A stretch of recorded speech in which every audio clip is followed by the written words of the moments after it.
감동되는 것이 하나님의 나라인데 우리 예수님도 뜻이하면서 이룬 것 같이 땅에서 이루어지기를 원한다고 우리에게 그 기도를 가장 먼저 드리겠습니다. 하나님 나라가 우리에게 임해야 되고 우리 안에 하나님 나라의 역사가 작동되어야 되는데 오늘 고백한 대로 하면 우리가 할 것은 모든 시선을 주님께 고정하는 것입니다. 주님 알기를 사모하는 마음으로 주님만 보기를 소망해야 됩니다. 우리에게 있어서 시선이 나눠지면 안 되고 마음이 나눠지면 안 됩니다. 이 시간 저도 여러분도 우리 학생들 모두 하나님 앞에 고백할 때 이 한 가지 기도 제목만 가지고 고백합시다. 하나님, 내 마음이 두 마음 되지 않기 원합니다. 이 땅을 향해 또 바쁜 일상 속에서 하나님 아닌 다른 것에 시선을 빼앗겼던 나의 모든 삶들, 마음들 이 시간 다시 돌이키고 눈을 들어 주님 보기 원합니다. 시선을 온전히 100% 주님께 고정할 때 우리에게 꿈을 주실 것이고 우리에게 주님의 마음을 알게 하실 것이고 무엇보다 우리 교회 가운데 우리 삶의 터전 가운데 하나님의 역사가 이루어질 것을 믿습니다. 우리가 할 것은 오직 주님만 바라보겠습니다. 주님께 시선을 고정하겠습니다. 나눠진 두 마음 하나 되게 하여 주시옵소서. 우리 사모하는 심정으로 주님 앞에 함께 고백하며 나아갑니다. 기도합니다.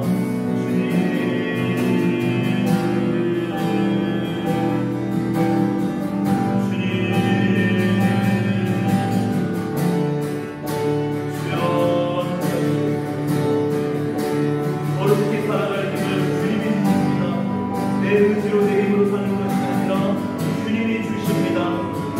우리가 주를 바라볼 때, 주님만 바라볼 때, 주님만 의지할 때, 주님께 우리의 모든 소망을 볼 때 주께서 우리와 함께 하시고 거룩히 살아갈 힘을 주실 것입니다. 주님, 우리의 힘을 의지하지 않습니다. 우리의 두 손에 움켜진 것들 의지하지 않습니다. 모든 것 내려놓고 오직 우리와 함께 하시고 우리를 살아가시고 우리를 이끄시는 주님, 그 주님만 바라보기 원합니다. 주님 함께하여 주시옵소서.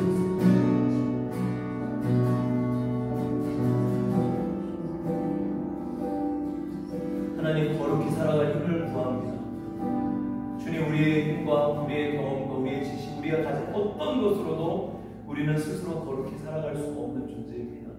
오직 우리가 우리의 시선을 전적으로 주님께만 고정할 때 주님만 신뢰하고 나를 위해 이 땅에 오셔서 물과 피를 쏟으사 우리를 살리신 십자가와 부활의 예수 그리스도께 우리의 모든 시선을 고정할 때 우리에게 하늘로부터 은혜와 능력과 소망이 부어질 줄 믿습니다. 그 마음으로 사모하는 심령으로 우리가 이 자리에 모여서 함께 주님을 예배합니다. 오직 주님만 영광을 받아 주시옵소서. 성령님 친히 우리 예배 가운데 임재하시고 처음부터 끝까지 성령님께서 우리의 예배 인도자, 또 우리에게 가르치시는 자, 우리를 만지시고 위로하시고 격려하시는 자, 새롭게 하시는 능력이 되어 주시옵소서. 감사드리며 사랑하는 예수님 이름으로 기도합니다. 아멘. 우리 사도신경으로 우리의 믿음을 고백합니다. 나는 전능하신 아버지 하나님 천지의 창조주를 믿습니다. 나는 그의 유일하신 아들 우리 주 예수 그리스도를 믿습니다. 그는 성령으로 인되어 동정녀 마리아에게서 나시고 본디오 빌라도에게 고난을 받아 십자가에 못 박혀 죽으시고 장사된 뒤 사흘 만에 죽은 자 가운데서 다시 살아나셨으며 하늘에 오르시어 전능하신 아버지 하나님 우편에 앉아 계시다가 거기로부터 살아있는 자와 죽은 자를 심판하러 오시리라. 나는 성령을 믿으며 거룩한 공교회와 성도의 교제와 죄를 용서하는 것과 몸의 부활과 영생을 믿습니다. 아멘. 하나님 아버지, 이렇게 좋은 하루를 주셔서 감사합니다. 우리가 이제 말씀을 들으려고 하는데 잘 말씀을 듣고 하루하루에 쓸 수 있도록 해주세요. 아는 친구들 있는데 돌아올 때 지켜주시고 도와주세요. 예수님의 이름으로 기도합니다. 네. 우리 아이들이 대표기도 할 때마다 제가 정말 진심으로 은혜를 받아요. 그 아이들의 표현, 말씀을 받고 하루하루 그걸 쓸 수 있게 우리가 써먹어야 돼요. 가장 먼저 나 자신의 삶에 그리고 우리 옆에 있는 친구들, 이웃들에게 하나님 나라를 위해 그 말씀을 근데 쓰려면 있어야 되잖아요. 저축을 해야 돼요. 그렇죠? 없으면 못 써요. 하나의 말씀을 오늘 주고하겠습니다. 이제 오늘까지 3주에 걸쳐서 좀 제가 설교 형태가 아닌 성경 공부 형태로 이렇게 좀 말씀을 드리고 있는데 우리 또 박장로님도 뭐 오늘만이 아니시죠? 이제 앞으로 계속 계실 거죠. 우리 또 이제 마음은 중고등 할렐루야 오셨는데 저희가 3주에 걸쳐서 예배라는 좀 본질적인 주제를 다루고 있습니다. 그래서 우리가 지지난주에 사마리아 여인에 대해서 나눴죠. 사마리아 여인을 떠오르는 거 딱 우리 학생들 4명만 한번 얘기해 보세요. 아무거나 키워드. 다시 할까요? 떠오르는 거. 스모. 사마리아 여인이 떠올라요? 그래요. 복습이 중요한 거예요. 올라가는 믿음. 아무도 없는 사람은 맞아요. 왕따. 완전 왕따. 좀 아쉬운 게 선생님들도 한번 패스할게요. 안 떠오르면 그렇습니다. 패스. 다 패스하시면 안 돼요. 이게 좀 기한이 있나요? 2주 전이라. 1주 전이면 기억나는데. 남편. 여러 명 남편. 저는 사마리아 여인하면 떠오르는 딱 브로큰 하트. 상한 마음. 그 구절이 안 나죠. 인도네시아어로 띠양 한 줄. 상한 심장. 예수님이 왜 다른 사람도 아니고 그 아무도 알아주지 않는 그 여인을 찾아가셔서 우리에게 예배를 가르쳐 주셨을까? 상한 마음의 예배자. 다윗이 고백한 상한 심령. 지난주에는 이제 그 구약의 한 예로 기억나죠? 역대하 20장 뭐였죠? 그렇죠. 여호사밧 군대. 그 정말로 세상적으로 생각하면 할 수 없는, 하지 말아야 되는 세상 사람들 보면 바보 같은 짓, 이해할 수 없는 짓을 했죠. 적들이 코앞에 있는데 전쟁 준비를 하고 예배 준비를 했어요. 예배 준비. 하나님 어떻게 역사하셨는지 봤습니다. 오늘은 신약에서 사도행전 16장을 통해서 예배라는 단어가 나오진 않지만 예배자의 삶이 어떻게 펼쳐지고 있는지 좀 봤으면 좋겠어요. 이 성경을 다 읽진 않고요. 제가 1절부터 쭉 가면서 오늘은 혹시 펜을 좀 가지고 계시면 좋을 것 같아요. 없으신 분은 제가 빌려드릴게요. 여기 많이 있으니까 여기 얇은 펜인데 마음에 드는 거 가져오세요. 제가 전하는 내용을 적으라는 필기하는 거 아니에요. 그건 우리 한국 스타일이고 우리는 또 나에게 주시는 것들을 이렇게 체크해 주시면 좋을 것 같아요. 펜은 뭐 마음에 드는 거 가져가셔도 돼요. 그래서 여러분들이 보시면서 나는 지금 사실 사도행전 16장 1절부터 40절이잖아요. 제가 사실 이 40절 말씀 안에서만 설교 주제를 한 10개는 잡을 수 있어요. 그러니까 방대한 이야기입니다. 그런데 오늘 제가 여기서부터 배경을 전체적으로 좀 스피드하게 여러분하고 쭉 갈 거예요. 그러면 나한테 특별히 하이라이트 되는, 그것도 나한테 오늘 이 아침에 하이라이트 되는 하나님의 말씀은 10번 보면 10번 다 새로워요. 아무리 세상에 재밌는 책, 유명한 책, 삼국지 이래도 10번 보면 지겨워요. 저는 10번 안 봤지만 성경은 볼 때마다 새로워요. 이유가 뭘까요? 지금 뭘까? 하나님의 말씀은 살아있기 때문에 말씀 자체가 하나님이시고 그 하나님은 우리를 사랑하시고 그 하나님은 인격이시기 때문에 그때그때 우리 상황을 아시고 이 말씀을 통해서 우리에게 말씀하시고 또 만지시고 깨우쳐 주시고 때로는 책망하시고 회개케 하시고 또 일으키시고 힘주시고 이게 바로 하나님의 말씀의 능력인 줄 믿습니다. 교훈님 네. 어제 일찍 잤나 박수 한번 주세요. 선생님이 지난주에 나한테 토요일 일찍 자라고 해서 일찍 잔 거야? 근데 어제는 몇 시였어? 그래? 다른 날은 오늘은 좀 지난주보다 바닥바닥해요.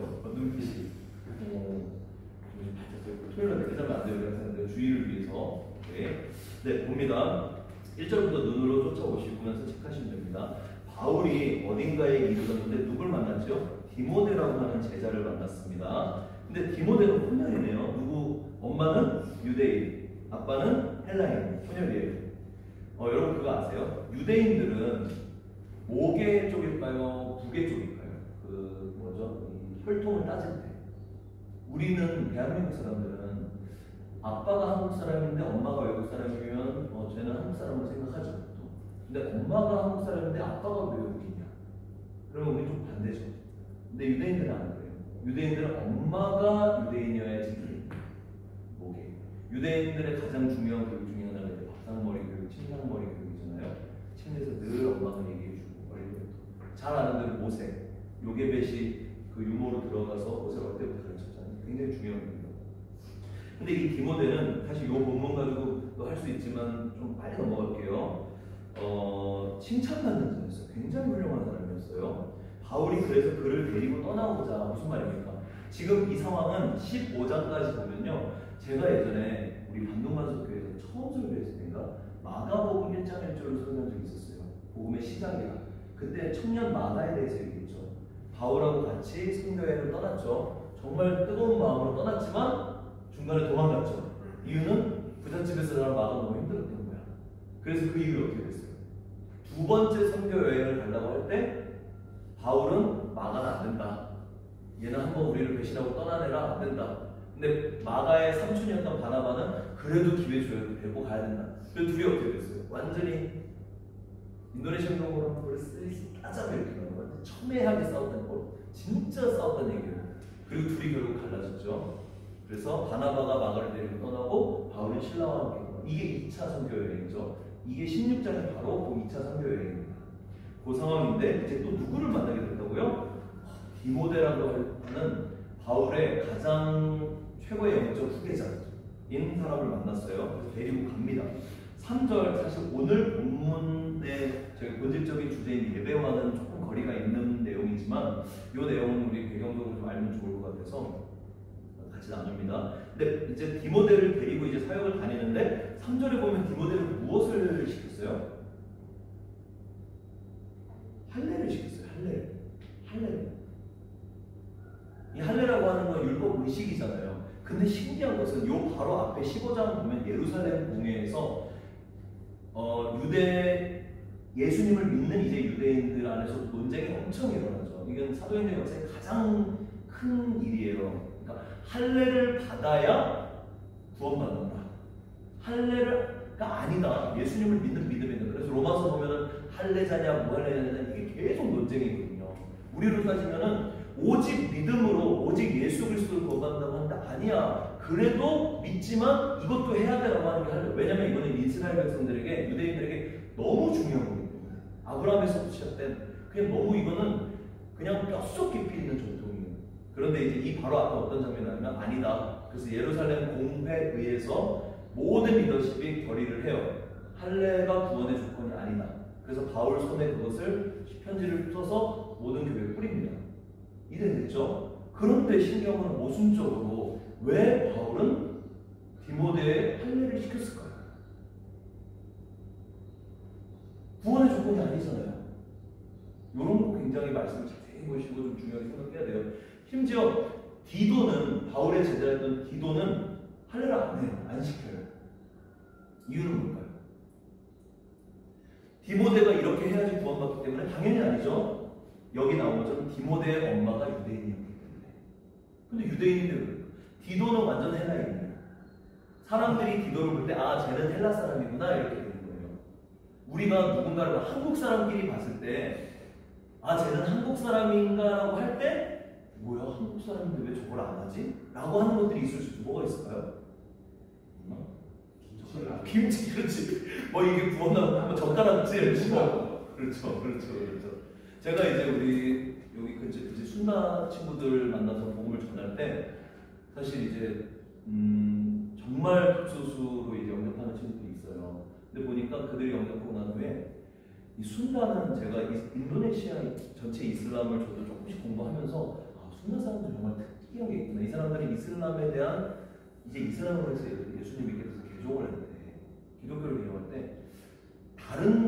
저는 사실 진짜 이슬람권에서 사역을 많이 했거든요. 뭐 파키스탄, 아프가니스탄 이런 극단적인 데도 가보고 거기서 했는데 인도네시아 순나는 굉장히 특별해요. 뭐가 특별하냐면 다른 사람들은 개종을 할 때 내 종교를 배반했다고 생각하거든요. 근데 순나 사람들은 자기 민족을 배반했다고 생각해요. 오히려 종교적인 신앙보다 이게 이슬람 문화와 자기네 민족 문화와 이게 합쳐져가지고 그러니까 그런 게 있는 거예요. 그러니까 순다 사람이면 이 사람들은 무조건 이슬람이어야 되는 거예요. 이런 게 있는 거죠. 그런 것처럼 여기도 유대인이라면 100% 할례를 해야 되는 거예요. 할례를 안 할 때 유대인이 아닌 거예요. 그러니까 디도를 할례를 시킨 이유는, 디도를 할례를 안 시킨 이유는 그 친구는 엄마가 유대인이 아니야. 근데 디모데는 어머니가 유대인인 거예요. 그래 할례를 시켰어요. 이유는 뭘까? 그냥 디모데가 욕먹지 않기 위해서 그게 아니죠. 그렇죠. 지금 복음을 전해야 되는데 이 사람들은 아직 복음을 받아들이지 않았기 때문에 이 사람들은 아직 이 할례냐 안 하냐 이가 아니라 딱 제가 죄송해요 제 얘기에서 제가 처음 여기서 이제 영혼들 만나서 복음을 전할 때 소개받은 사람이 있었어요. 누구냐면은 70대 순다 전도자셨어요. 그분이 심지어 미국에서 30년 전에 박사학위까지 받으신 현지 목사님이시면서 굉장히 영성도 인품도 있으신 분인데 저랑 얘기를 하다가 제가 뭐라고 부를까요? 안드리스 뭐 헌데타 안드리스라고 부를까요? 그러니까 그분이 뭐라고 하셨냐면은 아니라고 저는 그냥 형제님이나 전도자라고 부르거든요. 아 왜 근데 목사라고 안 하시냐고 딱 얘기하셨어요. 제가 만약에 순다 사람들이랑 만났는데 소개를 저는 헌데타 페스타 안드리스입니다라고 하면 그 사람은 표정이 싹 바뀐대요. 그리고 그냥 두 번 안 물어보는데 자기는 순다 사람이에요. 그래서 제가 깜짝 놀라서 그럼 저는 어떻게 해요? 저는 어떻게 해요? 닦이면 괜찮다. 닦이면 오랑코리아는 괜찮다. 진짜 그분 말대로 저는 어떤 영혼들을 만나더라도 이스라엘 무슬림들 만나더라도 제가 처음부터 한국에서 목사입니다, 헌데타입니다 하거든요. 다 좋아요. 이게 딱 은혜인 거예요. 그러니까 디모데가 우리 집사님 말씀하신 대로 복음을 전하는데 유대인인 거 알잖아. 근데 제가 할례를 안 했어? 그건 할례를 안 하는 거예요. 그러니까 바울은 여기서 중요한 거는 디모데의 구원과 그런 것이 아니라 디모데의 할례를 받게 한 이유는 뭐죠? 오직 복음을 받을 그 영혼들을 위해서. 여기서 우리가 굉장히 중요한 거예요. 캄보디아에서 성경하죠. 우리는 복음의 본질의 구원에 관련된 것은 생명과 직결이기 때문에 목에 칼이 들어가도 우리는 변하지 않습니다. 예수 그리스도, 성령 삼위일체, 성경 말씀, 예수 천당 불신적 이거는 목에 칼이 들어가도 진짜예요. 그러나 그 복음을 누군가에게 전하고 가르치고 그 한 영혼을 구원하기 위해서는 죄 짓는 일이 아니라면 모든 방법을 다 쓸 수 있는 거예요. 저는 바울이 이렇게 디모데를 제안한 것도 그렇고 디모데 순종하고 그걸 받은 것도 저는 되게 참 은혜가 되더라고요. 사실 오늘 제가 예배에서 조금 거리가 있는 거지만 제가 아침에 이 말씀을 다시 묵상하면서 이건 우리에게 좀 주신 말씀이다. 지금 이 시간 이 반동에 살아가는 우리에게 하나님께서 우리에게 주신 사명을 감당함에 있어서 우리는 정말 지혜롭게 모든 것을 다 열어놓고 할 수 있어야 된다. 그런 생각을 하게 되었습니다. 그렇게 했더니 어떤 일이 벌어졌죠? 이렇게 복음을 전합니다. 4절에 여러 성을 다녔는데 그렇게 나아가는 바울의 선교팀 안에 5절 있습니다. 시작. 여러 교회가 믿음이 더 굳건해지고 수가 날마다 늘어나냐. 한마디로 부흥이 일어나고 있는 거예요. 정말 하나님의 뜻에 순종하는 그 뜻은 할례를 하고 안 하고가 아니라 영혼을 섬기는 그 예수님의 마음. 이게 바로 예수님의 마음이잖아요. 예수님은 우리를 구원하기 위해서 저 위에서 가장 높은 곳에서 가장 낮은 곳으로 오셨잖아요. 이겁니다. 그 낮은 자리로 가는 거예요. 내가 이 할례를 하는 디모데의 마음도 어쩌면 내가 저들에게 복음을 전하기 위해서 성육신하는 예수님의 마음으로 할례를 받는 거예요. 그런 마음. 저 멀리 있어서 니네가 와라가 아니라 그걸 찾아가는 겁니다. 그래서 캄보디아 가는 거죠. 그래야 기도할게요. 그래서 하나님께서 열매를 날마다 더하시는 은혜가 있습니다. 5절까지 읽으니까 너무 좋죠. 너무 좋아요. 그런데 6절 성령이 아시아에서 말씀을 전하지 못하게 하셨대요. 어떤 방법으로 성령님이 그렇게 하셨는지는 잘 모르겠지만 기도 가운데 환상으로 나타나셨는지 아니면 바울에게 어떤 어려움을 주셔서 여러 가지 해석들이 있지만 성경이 말하는 것까지만 우리는 알면 됩니다. 하여튼 어떤 방법을 통해서 성령님께서 바울이 지금 하는 사역을 막으셨어요. 근데 지금 하는 사역은 어떤 사역이에요? 결과적으로 잘 되고 있는 사역이에요. 지금 우리 반도반석의 중고등부로 따지면은 예배가 너무 뜨거워지고 지금 새 가족이 계속 오고 예수님 안 믿던 친구들이 막 지금 몰려들고 오늘은 30명, 내일은 100명 이렇게 점점 많아지고 있는 거예요. 그런데 갑자기 이제 여기 사역 그만하고 다른 데로 가라 이러시는 거예요. 솔직히 말씀드릴게요. 저 같으면 되게 힘들 것 같아요.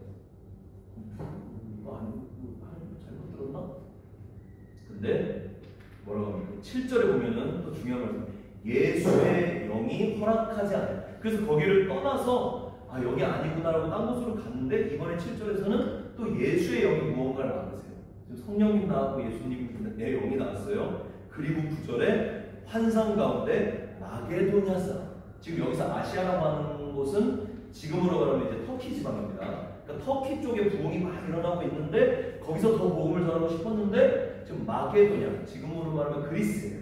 배를 타고 건너가야 되죠. 그리스. 거기서 웬 사람이 누군지는 모르지만 성경에 누군지는 안 나왔지만 밤의 환상 가운데 바울 선생님 우리에게 와주세요. 우리를 도와주세요. 건너오세요. 라는 걸 본 거예요. 그리고 나서 바울은 곧, 즉시 10절에 보면 곧, 저는 사실 오늘 저에게 가장 하이라이트 주신 단어는 이 곧이었어요. 곧. 과연 나는 곧 할 수 있을까? 곧 즉각 순종할 수 있을까? 하나님 좀 정리 좀 더 하고요. 하나님 여기 지금 새가족이 많아졌는데 조금 더 한 6개월만 양육도 좀 하고 가면 안 될까요? 제 마음 가운데 아침에 주신 마음은 뭐냐면 지체되는 순종은 어쩌면 순종이 아닐 수도 있겠다. 우리 생각에 하나님께서 지금 즉각 순종해야 되는데 우리가 봤을 때 이건 하나님 뭐 잠깐 해놓고 라고 하는 그 순종은 우리 생각엔 순종일 수 있지만 엄밀히 말하면 하나님 기준에서 불순종이 될 수도 있겠다. 제가 사실 제가 저희 결혼할 때 가훈을 정했는데 저희가 액자를 안 만들어놨기 때문에 잊어버렸었어요. 아침에 생각나요. 절대 주권, 즉각 순종, 무한 사랑, 이게 저희 집 가훈이라고 저 혼자 아내는 동의를 안 했는 것 같은데 혼자 은혜 받아가지고 적어놓은 기억이 나는데 아침에 거의 10몇 년 만에 떠올랐어요. 그러면서 지금 하나님께서 나한테 즉각 순종을 하시는 건가? 아니면 지난 일주일, 지난 한 달, 또 최근에 내가 바로 순종해야 되는데 그게 어떤 형태가 됐든지 간에 그게 무엇이 됐든지 간에 내 생각과 경험에 바탕에서 바로 순종하지 않았던 건 뭐가 있을까? 이런 걸 좀 돌아보게 됐습니다. 근데 바울은 즉각 순종을 했어요. 근데 저는 참 여기서 감사했던 거는 6절, 7절, 10절에 동일하게 결국에 이제 마게도냐로 방향을 틀어서 중요한 건 여기 바울이 한 번도 생각해보지 않는 곳이에요. 마게도냐로 가게 되는데 여기에 지금 6절에는 성령님이 말씀하셨다. 7절에는 예수의 영이 어떤 허락하지 않으셨다. 10절에는 하나님이 저 사람들에게 복음을 전하라고 우리에게 말씀하셨다. 그 성삼위일체가 보이더라고요. 참 멋있다, 바울. 그래서 우리의 성삼위일체는 어떤 신학적인 교리, 뭐 조직 신학 이런 게 아니라 우리의 복음 전파 사역을 위해서 결국 성부, 성자, 성령 하나님 세 분도 연합하시는구나. 성부, 성자, 성령 하나님의 그 아름다운 사랑과 연합 안에는 결국 영혼 구원을 향한 마음이 있구나. 이건 어떤 논리 따져서 뭐 삼일체에 대해 논문하면 뭐 이만큼 나와요. 그것 따지면 성삼위일체는 결국 우리의 구원을 통해서 일하시는 그 하나님 한 분의 연합이잖아요. 그런 걸 보게 됐고요. 이제 본격적으로 이제 들어갑니다. 이제 결국 11절부터 이제 배를 타고 떠났습니다. 시간이 사실 많으면 지도를 보면서 여기가 어딘지 좀 보면 좋은데 일단 넘어가고요. 빌립보라는 곳의 첫 번째 마게도냐 지방의 첫 번째 도시에 다다랐어요. 당연히 이제 여기 항구 도시이기 때문에 경제적으로 좀 활성화된 나라일 거예요. 로마의 식민지라고 12절에 나옵니다. 지금 바울의 선교팀이 여기에 며칠 동안 있었습니다. 며칠 동안 어디에 머물렀다. 길에서 노숙했는지 모릅니다. 그런데 13절 같이 읽습니다. 시작. 안식일에 우리가 기도할 것이 있을까 하여 뭔가 창가에 나가 거기 앉아서 모인 여자들에게 말하되. 네, 좋습니다. 안식일이 되었는데 이 팀이 지금 뭘 찾았어요? 기도할 곳을 찾은 거예요. 뭐 유대인들 문화에서는 유대 회당을 찾은 겁니다. 근데 유대 회당이 여기는 없었겠죠. 유대회당은 유대 민족 남자들이 최소 10명이 있어야 지어질 수 있거든요. 그래서 사실 유대인들은 디아스포라잖아요. 많이 있잖아요. 근데 공식적으로 회당을 못 지을 때는 자기들끼리 소수가 모이는 뭐 강가라든가 이런 데가 있습니다. 여기서 말하는 문박, 창가 여기는 원문으로 보면 강가에 있는 데 얘기하는 거예요. 강가, 바닷가인지 강가인지 죄송합니다. 정확히 기억 안 나는데 그러니까 여기에 모여있는 여자들은 지금 모여서 뭔가 자기들의 종교적인 모임을 하고 있는 거예요. 근데 여기에 가서 지금 바울이 말을 했다고 했어요. 말을 했다. 무슨 말을 했을까요? 수다 떨었을까요? 당연히 복음을 전했죠. 몇 시간을 보냈는지 모릅니다. 그 여자들이 듣는데 그 중에 특별히 14절에 두아디라시에 있는 자색 옷감 장사. 이 두아디라시도 반동하고 좀 비슷한 섬유의 도시예요. 섬유 산업이 발달된. 그래서 이 자주 옷감 장사하는 루디아라고 하는 여자가 말을 듣고 있어요. 요거는 바울의 설교, 바울의 복음 전파를 듣고 있었다는 얘기예요. 그때 이 마음을 열어서 바울의 말을 따르게 한다. 그래서 예수를 진짜 믿게 된 거죠. 그리고 그와 그 집이 다 세례를 받고 바울을 부릅니다. 우리 그러니까 바울의 선교팀을 불렀겠죠. 여기에 이제 디모데도 있었을 것이고 누가도 있었을 겁니다. 그래서 바울이 루디아의 집에 머물면서 거기에서 원래 집이 없었지만 이 빌립보 지방에서 최초의 이제 마게도니아 지역에 어떻게 보면 지금으로 따지면 유럽 지역의 최초의 교회가 개척이 된 거예요. 할렐루야. 너무 멋있죠, 진짜. 성령이 이렇게. 근데 이게 지금 뭐 며칠 사이는 아닐 거 아니에요. 참 이렇게 하나님을 따라 순종하고 이렇게 갈 때 너무 아름다워. 그리고 진짜 예수님을 믿는 신실한, 또 그러면서 경제적인 여유도 있어서 자기 집을 교회로. 바울 선생님 팀 여기 다 머물면서 여기서 복음 전하세요 라고 해준 거예요. 얼마나 감사합니까? 이런 일이 있었어요. 좋죠. 저는 선교사로서 이걸 보면 너무 부럽고 저도 막 이제 지방사역도 가고 이럴 때 어디 갈 때 이런 기도 해요. 그러면서 루디아를 만나게 해주십시오. 하나님 예비하신 루디아를 만나게 해주십시오. 뭐 이런 기도 합니다. 그런데 17절 한번 16절 한번 읽어봅시다. 시작.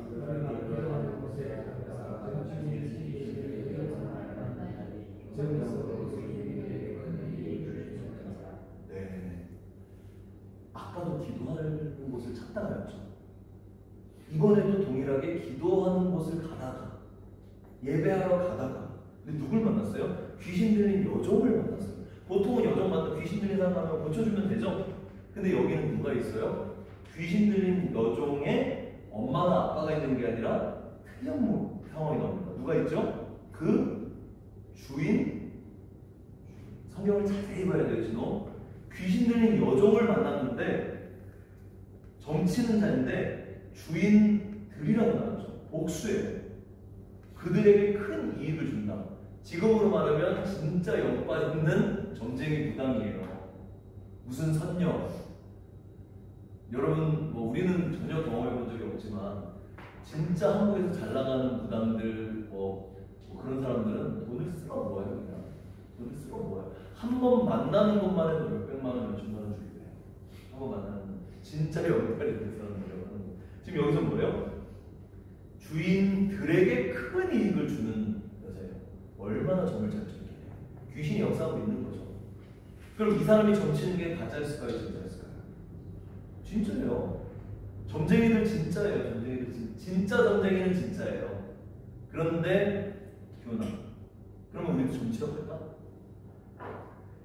귀신이 진짜 역사하는 무당 점쟁이들은 우리의 과거와 현재를 맞출 수 있어요. 그러나 미래는 못 맞춰요. 미래는 오직 하나님 나가세요. 근데 우리는 과거를 맞추고 놀라가지고 저 사람 진짜 용하다. 우리가 만약에 시험해보면 절대 시험하면 하나님 시험하면 안 돼요. 우리가 만약에 쫀또입니다. 이건 우리가 만약에 점을 치러 갔어요. 점괘가 나올까 안 나올까? 그 무당이 점괘가 나올까 안 나올까? 안 나와야 정상이지. 안 나와야 우리 성령님의 사람이니까. 점괘가 나오면 둘 중에 하나는 가짜야. 둘 중에 우리가 가짜 크리스찬이거나 저 사람이 가짜 무당이야. 근데 저는 진짜 근데 하나님은 무당을 통해서 역사하시는 것 같아요. 하시는 것 같아요. 죄송해요. 이거는 취소. 하실 수도 있는 분이에요. 제가 왜냐면 점 보러 갔다가 점쟁이가 너 교회 다니라 그래서 교회 온 친구가 있었어요. 제가 사역할 때 점쟁이가 별일이 다 있어요. 근데 여기는 진짜 어마어마한 점쟁이에요. 그렇기 때문에 이 여자 종으로부터 나오는 수입이 어마어마하기 때문에 주인이 한 명이 아닌 거예요. 사업이 크면은 여러 사람들이 빨대 뽑습니다. 빨대 뽑는다는 표현 써서 죄송해요.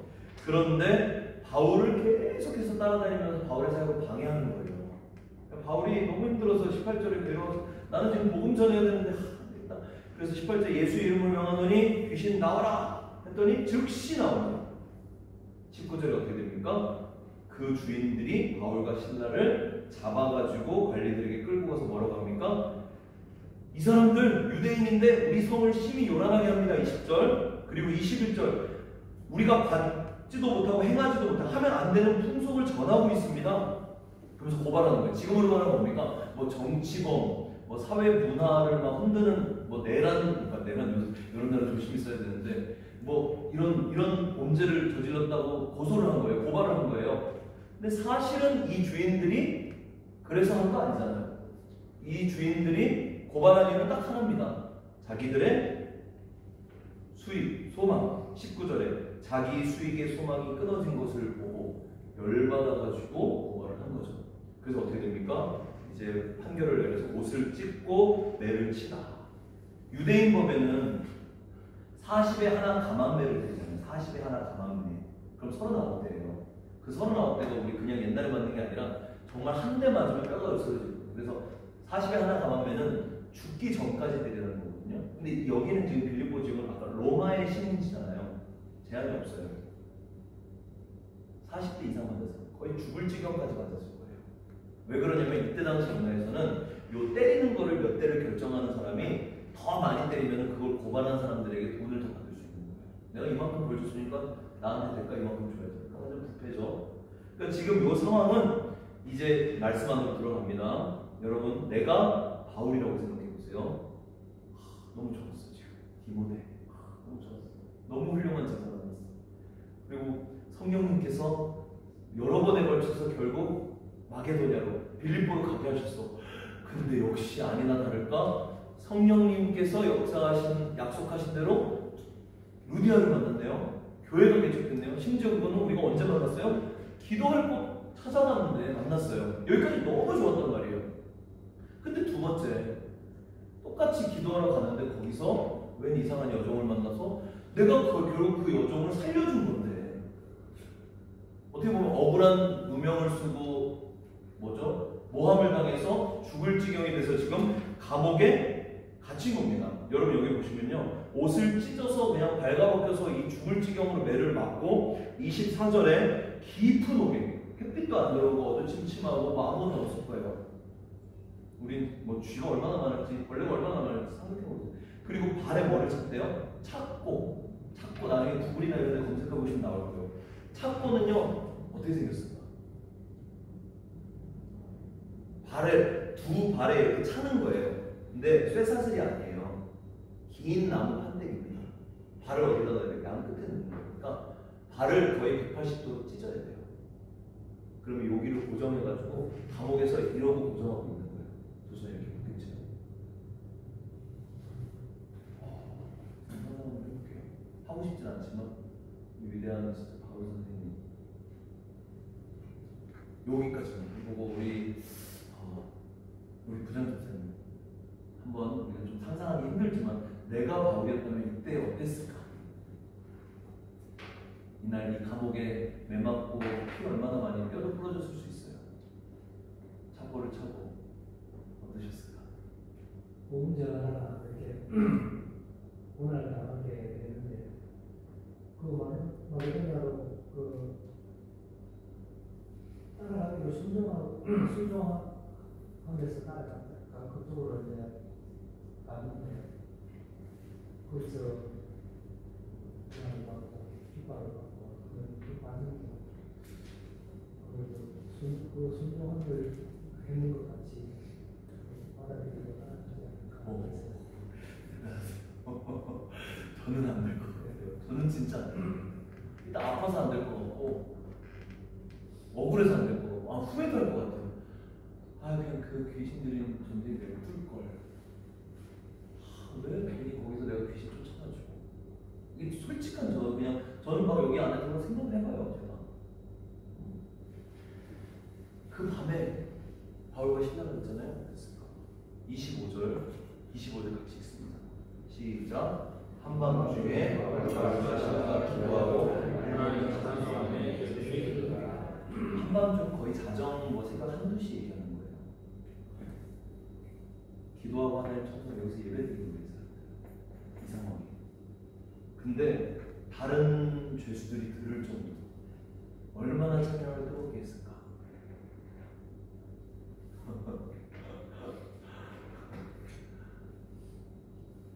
저는 제가 그 가끔 우리 요즘 온라인 성경 공부 이렇게 하니까 그런데 제가 가끔 그런 표현 성경 읽을 때마다 이건 진짜 내 천국 가면 이번에 물어보고 싶다. 이런 게 한 10개 탑10 꼽으면 하나 들어가요. 그때 도대체 어떤 마음으로 예배드리시나요? 거기서 예전에는요 제가 정답은 아닙니다. 예전에 무슨 생각이냐면은 너무 힘드니까 오히려 더 하나님께 찬양해야지라고 하지 않았을까라는 생각을 했었어요. 뭐 그럴 수도 있고 아닐 수도 있습니다. 근데 요즘 들어서 제가 이 말씀도 사도행전을 묵상하면서 요 앞에 내용을 우리가 처음부터 봤잖아요. 보면서 저한테 하나님이 바울을 통해서 주신 마음은 그것보다 그럴 수도 있지만 어쩌면 신라는 이 바울의 선교팀은 그냥 늘 예배하는 사람들이 아니었을까? 그냥 언제나 예배하는 사람들이었기 때문에 맞잖아요? 루디아를 만날 때도 기도하고 예배하고 그냥 항상 언제 어디서나 가장 먼저 하나님을 예배하는 사람들이었기 때문에 이렇게 할 수 있지 않았을까? 하려고 한 게 아니라 감옥이 아니어도 이 사람들은 예배했을 거고 아니면 이거보다 더한 장소에서도 예배했을지 모르겠다. 이런 생각이 들더라고요. 저한테 이 16장에 특별히 감옥 속에서 이 상황 가운데 억울함과 누명과 고통과 이런 모든 불편함 속에서 예배하고 찬송하는 죄수들이 들을 정도로 자기들끼리 속삭이면서 아니에요. 하나님을 높이는 거예요. 큰 소리로. 죄수들 무슨 생각할까요? 옆방 죄수들 미친놈이네. 죄송해요 진짜. 얼마나 맞은지 다 알 수도 있어요. 저는 진짜 또래기 때문에 그러고 있었어요. 근데 그때 어떤 일이 벌어집니까? 그때 갑자기 26절 시작. 이에 갑자기 큰 지진이 나서 옥토가 움직이고 문이 곧 다 열리고 모든 사람의 매인 것이 다 벗어진지라. 지진 우리 직간접적으로 조금씩 경험했잖아요. 근데 여기서 말하는 지진은 어마어마한 진도 큰 지진이죠. 근데 더 놀라운 것은 이런 지진이 났는데 옥토가 막 흔들렸는데 일어난 일은 아무도 안 죽었어. 건물이 무너지진 않았어요. 일어난 일은 딱 두 개. 옥문이 열리고 묶인 것이 풀려지고. 이게 얼마나 놀라운 일이냐면 간수가 자다가 이걸 보고 죄수들이 도망한 줄 알고 뒤에 말씀 보면 자살하려고 하잖아요. 자기가 이거 책임자인데. 그때 바울이 뭐라고 그래요? 아니야. 28절 가만히 멈추세요. 자살하면 안 돼요. 그거 하지 마세요. 우리가 다 여기 있습니다 라고 얘기하잖아요. 여기서 우리는 바울과 신라만 얘기하는 게 아니에요. 그 안에 있는 모든 죄수를 다 얘기하는 거예요. 이게 무슨 상황일까요? 왜 옥문이 열리고 다 풀렸는데 죄수들이 도망하는 거예요? 죄수들도 지금 너무 충격받는 거예요. 지금 내가 자고 있는데 옆방에서 왜 미친놈들이 찬양을 해? 기도를 해? 주여 삼창을 하네? 뭐야 저놈들 뭐야 1시간 지나나 2시간 지나나 갑자기 근데 막 천지가 요동치면서 이게 막 풀리는 거예요. 안 믿는 죄수들도 아는 거예요. 이건 쟤네들 때문입니다. 이건 지금 무언가 하나님이라는 분이 하신 거다. 그래서 움직이지도 못하는 놀라운 패닉 상태에 빠지는 거예요. 뒤에 이제 벌어지겠지만 뒤에 어떤 일이 벌어집니까? 결국에 이 간수의 가족이 모두 구원받는 역사가 일어나죠. 죄수들도 나오진 않았지만 많은 사람들이 예수를 믿게 되지 않았을까라는 생각을 합니다. 지금 세 가지 성령님을 통해 제가 하나님 예배할 거예요. 예배하면서 내가 여기서 놀라운 부흥이 일어나고 있는데도 그것을 뒤로 하고 즉시 곧 방향을 전환해서 하나님께서 가라고 한 곳으로 간 바울 선교팀. 이건 예배했기 때문에 가는 거였어요. 그리고 새로 간 그곳에서도 가장 먼저 예배할 때 그 예배 장소를 찾는 하는 그 과정을 통해서 루디아를 만나고 빌립보 교회가 개척되는 역사가 있게 돼요. 그 다음에 또 예배하러 기도하러 가는데 그 여종을 만나서 그리스도를 쫓아냈네. 거기서 얼마든지 인간적으로 생각하고 원망하고 불평하고 억울해하고 할 수 있었는데 심지어 자기가 로마 시민이라고 밝히지 않았어요. 이 오늘 16장 뒷부분에 보면은 이제 간수의 가족이 다 구원을 받았잖아요. 그때 로마군이 다시 간수의 집으로 쳐들어옵니다. 왜냐면 바울 소개팀을 간수 가정에서 영접했기 때문에. 그때 이제 바울이 괜찮다 나 이제 갈게 하고 로마 군인에게 다시 끌려가면서 그때 자기가 로마 시민이라고 얘기를 해요. 그래서 군인들이 놀래가지고 그때는 이제 태형을 하지 않아요. 여기서 좀 이상한 거 있지 않아요? 그러면 왜 그때 맞을 때는 그걸 얘기를 안 했을까? 그때 여종 귀신 쫓아내고 태형 맞으려고 그럴 때 나 로마 시민, 바울은 정통 로마 시민이잖아요. 로마 시민이라고 하면 절대 안 맞아요. 저 너무 신기한 거예요, 이게. 요 성경의 그 내용에 대해서 구체적으로 나오진 않았지만 결과론적으로 봤을 때 결국 바울은 성령님의 인도하심을 받았을 거다. 하나님께서 말하지 말라고 하셨겠다. 이유는 딱 하나죠. 이 간수의 가족을 구원하기 위해서. 그러니까 떠나면서 얘기한 거예요. 나 로마 시민이라고. 그때 맞기 싫어서가 아닌 거예요. 뭘까요? 이 간수, 예수님 이제 믿게 된 간수와 간수의 가족을 보호하기 위해서 어쩌면 자기가 로마 시민인 걸 얘기하지 않았을까? 이 전체 흐름을 한번 보세요. 예배할 때마다 하나님께 민감하게 하나님의 말씀을 듣고, 지난주 여호사밧 우리 적들이 코앞에 진쳤을 때 온 여호사밧 왕뿐만 아니라 모든 백성이 다 모여서 예배할 때 야하시엘이라고 하는 그 예배 인도자 가운데 하나님의 말씀이 임했죠. 그때 그것이 모든 백성들한테 다 퍼졌죠. 우리가 예배할 때 어떤 형태를 가든지 하나님 말씀해 주세요. 나 개인에게 말씀해 주시고 또 우리 가족에게 말씀해 주시고 또 우리 교회에게 말씀해 주시고 때로는 우리 민족에게 말씀해 주시고 그럼 우리 그걸 들어야 되는 거예요. 여기서 마지막으로 우리가 예배할 때 하나님께서 지혜를 열어주세요. 지혜는 히브리어로 들어보세요. 호크마 따라해보세요. 호크마. 한글로 쓰면 호크마인데 호크마. 이 지혜는 지혜의 가장 중요한 본질은 이겁니다. 지식하고 달라요. 이거는 하늘로부터 내려오는 거예요. 그러니까 이 지혜의 영역은 땅의 영역이 아닌 거예요. 아무리 공부를 많이 한다고 해도 백과사전 같은 지식은 있을 수 있지만 지혜는 없을 수 있어요. 이 지혜는 하늘에서 부어지는 겁니다. 다니엘이 뜻을 정하여 왕의 음식을 먹지 않기로 결정했을 때 하나님께서 지혜를 주셨다고 했어요. 그때 어떻게 됐죠? 온 나라 박수술객보다 10배나 지혜입니다. 그 10배는 곱하기 10이 아니라 하늘과 땅 차이이지. 온 나라 박수술객은 지금으로 말하면 교수들, 세계적인 석학들을 얘기해요. 그 나라의 최고 엘리트들. 그 사람들 다 합친 것보다 다니엘과 그 세 친구가 어떻게? 상상할 수 없는, 범접할 수 없는 지혜를 주셨다는 얘기예요. 요셉도 마찬가지고요. 솔로몬도 마찬가지고 신약의 예수님도 마찬가지였어요. 지금 여기도 뭐냐면은 하나님이 열어주시는 지혜, 호크마. 학생들 잘 들으세요. 우리 선생님들도 마찬가지입니다. 우리 직장생활하고 모든 생활할 때 우리는 지혜를 배워야 돼요. 지혜의 4가지 영역이 있습니다. 성경적으로 히브리 쪽에서 유대 쪽에서 하나의 언어적으로 봤을 때 4가지 영역이 있어요. 첫 번째, 통찰력. 영어로 하면 인사이트 될까요?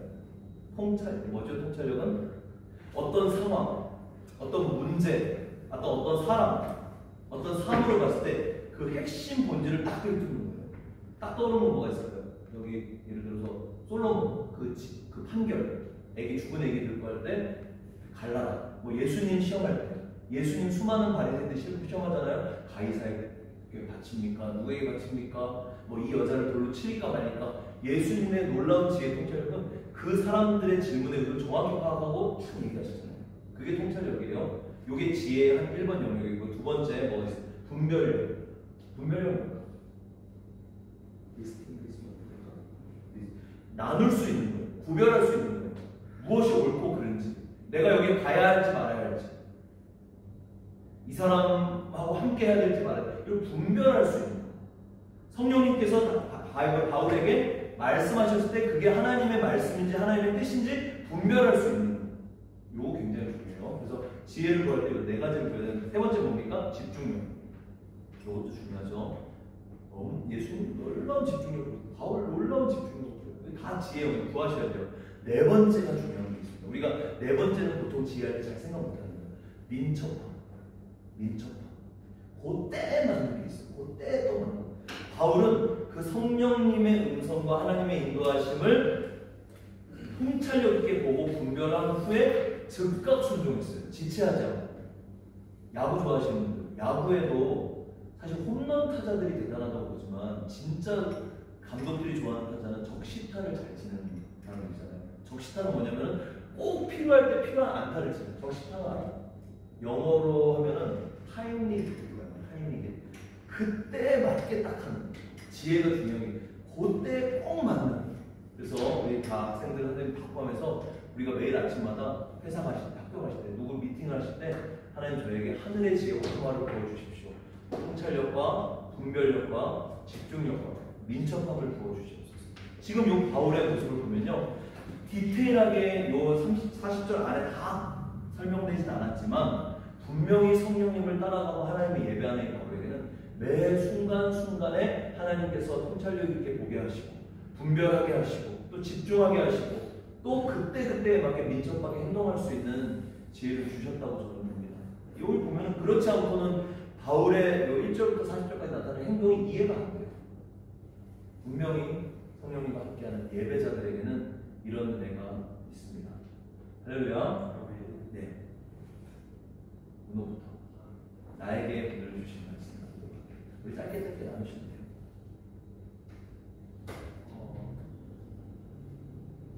저는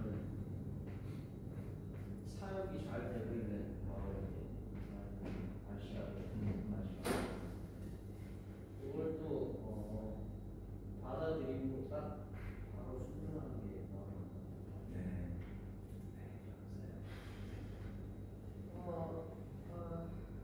하나님을 따라서 일을 했는데 같은 가지고 같았는데도 아직도 찬양해서 진호도 이렇게 하고 싶어요? 찬양이 하기 싫고요? 아니면 갇히기 싫은 거야? 찬양은 하고 싶죠? 언제 어느 곳에서 듣는지. 우리 진호는 계속 이렇게 돌아갈게 시겠습니다. 편하게 하시죠. 뭘 저에게 그냥 제일 마음에 와닿던 아니면 뭐 이 말씀을 통해 나에게 하나님 이걸 원하시는 것 같다. 뭐 적용 뭐 뭐든지 편하게 나. 기도 제목 나누셔도 좋고. 그러니까 이제 아까 그 말씀하셨었는데 바울의 지금 그 하나님의 행동들이 우리가 일상적으로 보면 하나님의 은혜를 받았다 우리가 느낌은 통통할 때 내가 지금 하나님의 은혜 가운데 있구나 라고 얘기를 하고 있는데 지금 이 바울 같은 경우에도 지금 계속 평평하게 되다가 또 자기가 생각해서 자기가 가지고 있는 선교의 목적도 있었지만 그거를 성령님이 반대하신다 하고 그 성령님의 말씀에 성령님의 그 원하심에 순종하면서 지금까지 왔고 또 다시 환난을 당했는데 제가 생각했었을 때는 바울의 그릇이 충분히 그러한 우리가 일반적으로 생각할 수 있는 그런 수준이 아니고 그렇죠. 바울을 제가 알고 있는 바울이 37년을 보고 또 지금까지 모든 이러한 지금까지의 그 역사한 그 주체가 바울을 통해서 일어난 그거를 보고 이것도 분명하지 않았습니다. 하나님이 이 고난을 통해서 아니면 이 상황을 통해서 역사하시지 않았을까라고 생각이 듭니다. 동영이만 할렐루야. 네.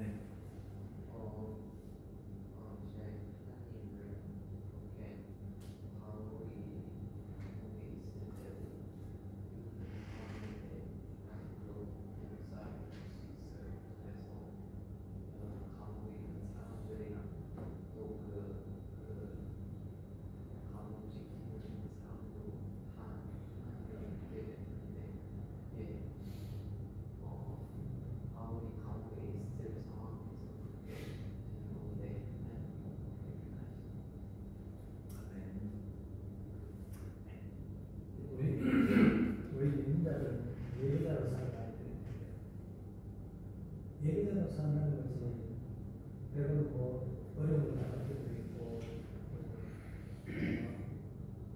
그 핍박을 받을 때도 있지만 오늘 말씀 순종하는 삶을 통해서 그 위에 부어주신 그 은혜가 있지 않을까 그런 생각입니다.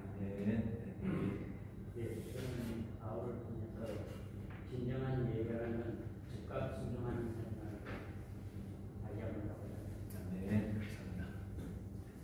네, 그 오늘 주제는 사도행전 중인데 일단 복음을 전하는 그 사명자들에 대한 감정과 그 세상의 부당함에 맞서 하나님의 공의를 드러내는 그런 네,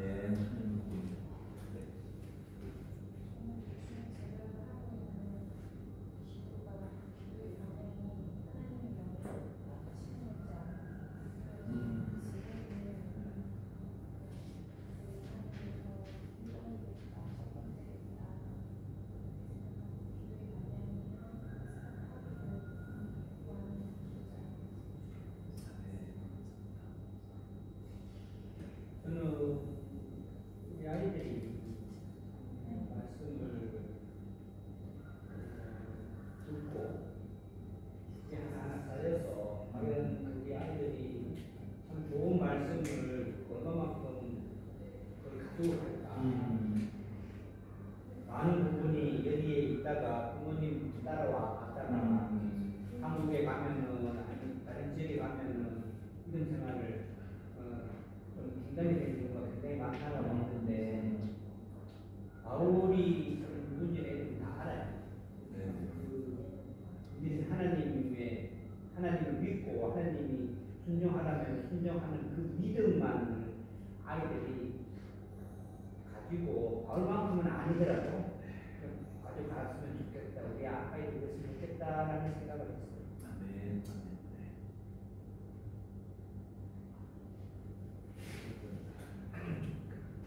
하나님이 우리에게 말과 같은 어떤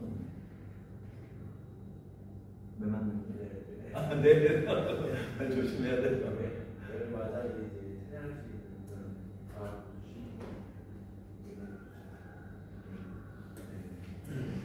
저도 이제 제가 말씀을 전하는 사람에서 빠져서 동일하게 이렇게 나눌 때 저도 생각했는데 저한테 주신 말은 일이 하는 그런 게 아니라 그때마다 하나님 말씀하시는 거예요. 사실 이번 주 제가 좀 스마트 가서 좀 세게 살려가고 싶거든요.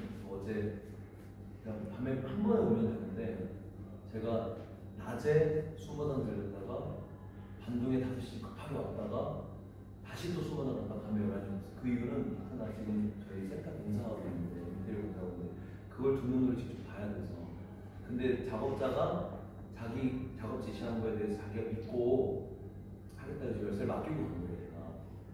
근데 제가 가만 왔는데 저를 기다리지도 않고 결국 열쇠 하나 더 가져서 들어갔는데 그냥 간단히 말씀드리면 15cm로 작업을 지시한 게 가지고 이상한 거예요.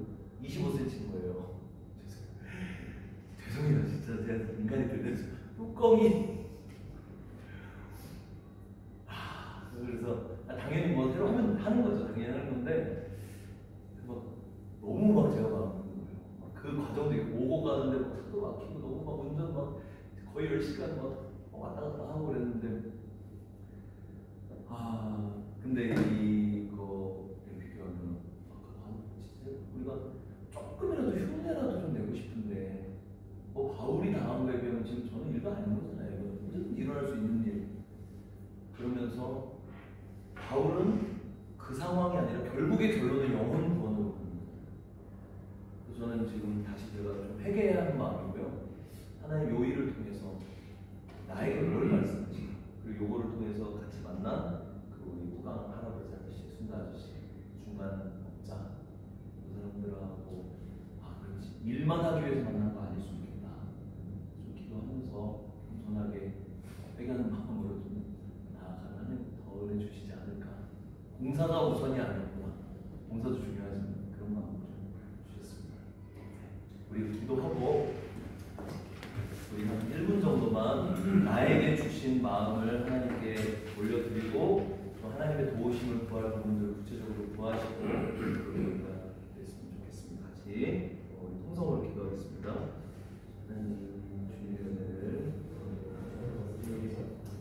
내 생각과 다르게 돌아갈 때도 예상치 못한 일이 일어나듯이 심지어 그것이 억울하고 짜증나고 속상하고 원망스러운 일이 일어났을지라도 하나님은 한 번도 실수하지 않으시고 선하시다는 그 사실 놓치지 않게 하시고 그때 하나님께 묻고 겸손히 하나님의 말씀을 음성을 청종할 수 있는 은혜를 주시고 또 그것을 분별할 수 있고 통찰력 있게 취하고 집중하고 민첩하게 반응할 수 있는 하늘의 오크마 저에게 주시옵소서.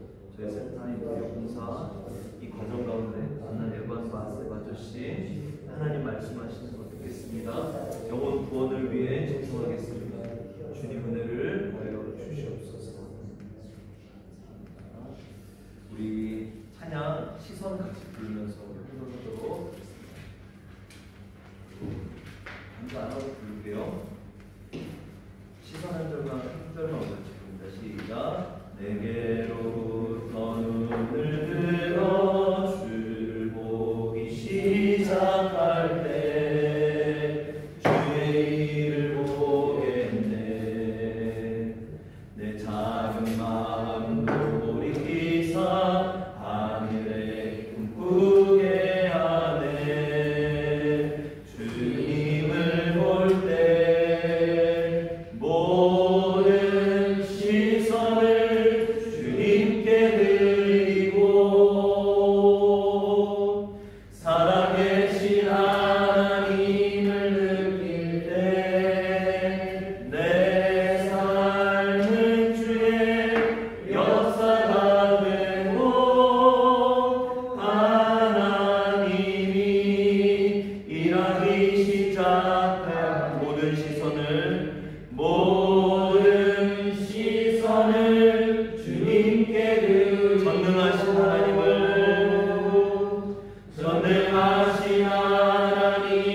느낄 세상은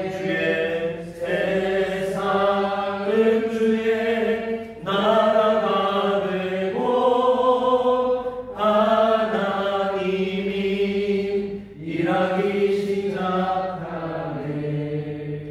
주님 우리로부터 우리를 향했고 땅을 향했고 내 경험과 세상의 소리로 마음과 시선과 생각이 빼앗겼던 것을 돌이켜 주님 보기 원합니다. 우리의 모든 생각과 시선을 주님께 고정할 때 살아계신 하나님, 전능하신 하나님을 우리는 느낄 수 있습니다.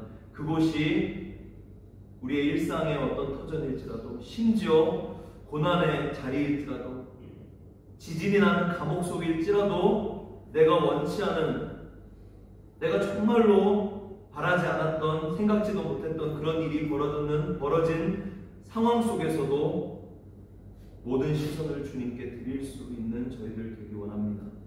그렇게 주님을 찬송할 수 있는 저희들 되기 원합니다. 그럴 때 반드시 그 상황이 어떤 상황일지라도 그곳이 어떤 자리일지라도 하나님 역사하시고 그곳에 주의 나라가 임할 것입니다.